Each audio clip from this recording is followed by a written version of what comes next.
สวัสดีทุกคนทุกท่านมื้อนี้มาพอกับเกษตรกรตั้งต้น Channel อีกเช่นเคยเด้อพี่น้องอ่าการหนาวๆก็ได้ทอดใส่นะพี่น้องทอดทอดใส่ชุบแป้งนะจ๊ะกับน้ำจิ้มเด้อจ้ะข้าวเช้าน้ำกันเด้อจ้ะทุกคน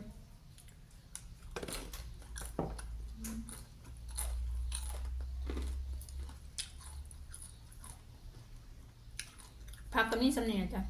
ซี่หอมกับสลัดกับข้าวหวานๆเท่าคือเก่าเลยพี่น้อง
ต้มแล้วจังเอามา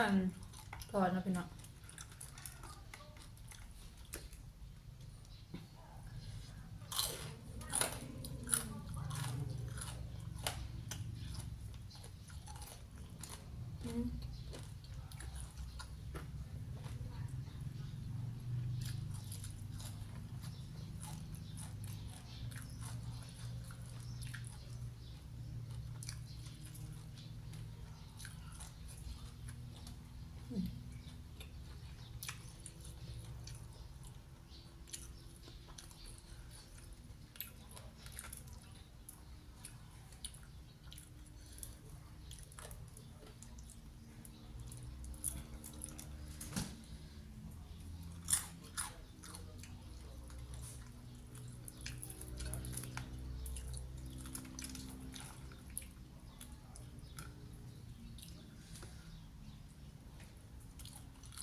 มื้อนี้ก็หนาวคือเก่านะจ๊ะหนาวติดต่อกัน4-5 มื้อละ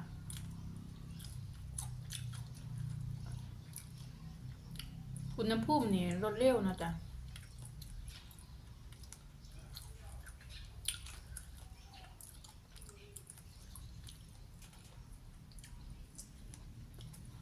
ช่วงเช้าเฮาตื่นนี่ก็ยัง17-18อยู่นะจ๊ะ เที่ยงไปก็20 24 25 27แรงมากก็เริ่มลดนะจ๊ะลงมา24ไป24 25นะพี่น้องพอจะเฮาวันรับความสิตื่นพุ่นน่ะจ๊ะเที่ยงคืนอุณหภูมิลดลงกว่า14นะพี่น้องโอ้เลือดหัวปวดจ้ะ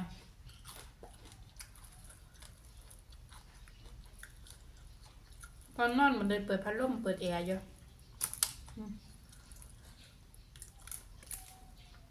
ผู้ใดมีอันเด็กเล็กเด็กน้อยไม่ลูกหน่อยก็ระวังเด้อพี่น้อง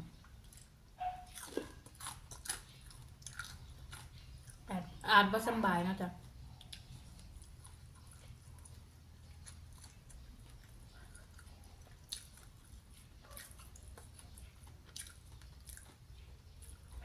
เด็กหน่อยผู้มันต่ำกว่าผู้ใหญ่ผู้ใหญ่ขนาดตื่นอากาศตำนี้ก็ยังกันบางคนก็คัดจมูกแทบจะเป็นหวัดนะพี่น้อง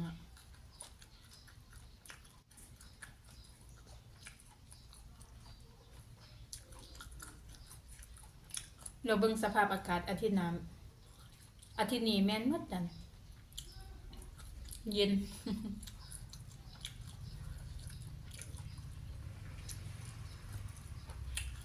เตรียมตัวกันไว้เลยนะจ๊ะ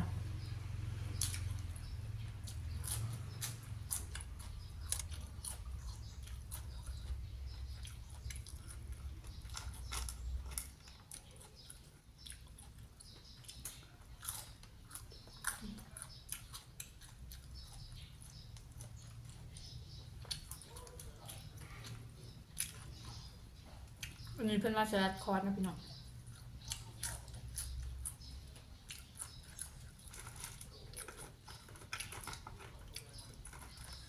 ปลูกเองนะจ๊ะคนว่ามันหอมจำเนี่ยเลยพาเอามากิน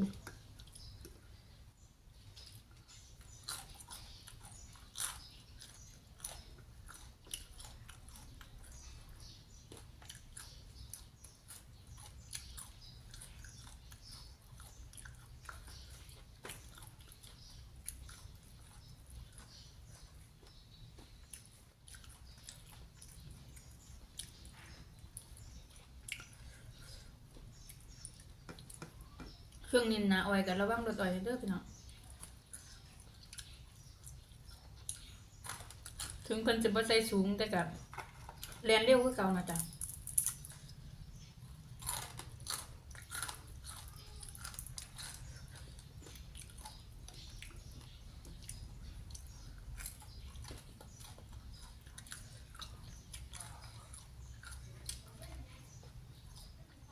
ซึ่งร้านอ้อยมันก็หลาย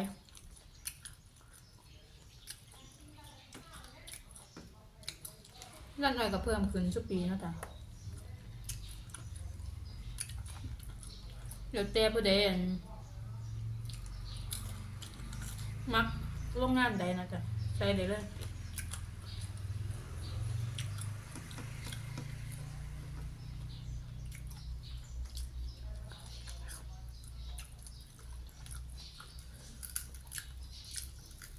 เขาทำกันเด้อพี่น้องจะได้กินแล้วยุดยางมันจะใส่เนี่ย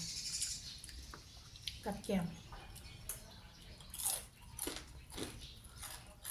กินกับเขาวก็ยังแสบนะจ๊ะ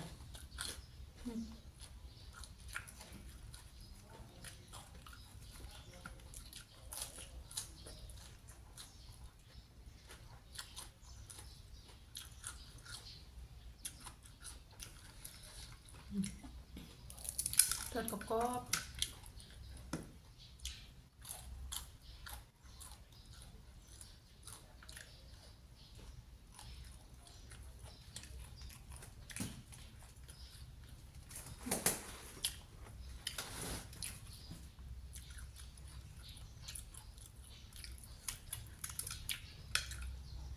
ปิดกล้องไว้ก่อนจ้ะมันจะเริ่มอาหารกับปวด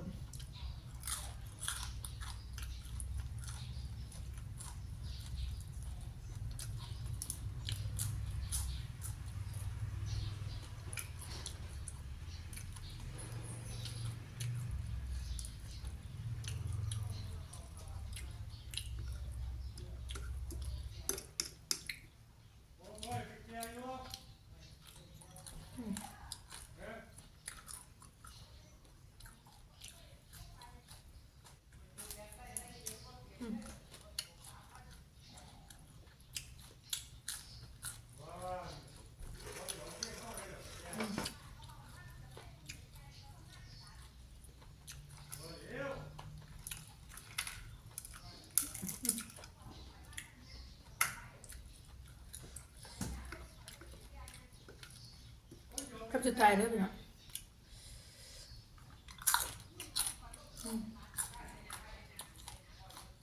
กินข้าวเราไปทำงานนะจ๊ะอาหารเช้าบำรุงสมอง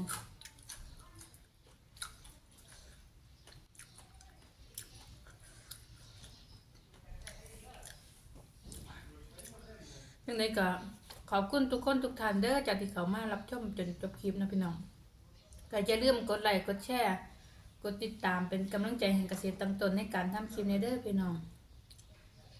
มิ่งยังก็คอยติดตามกันนะจ๊ะอันใดบ่เหมาะสมบ่สมควรก็กับขอโทษขออภัยเด้อพี่น้องเจอกันใหม่คลิปหน้าเด้อจ้ะ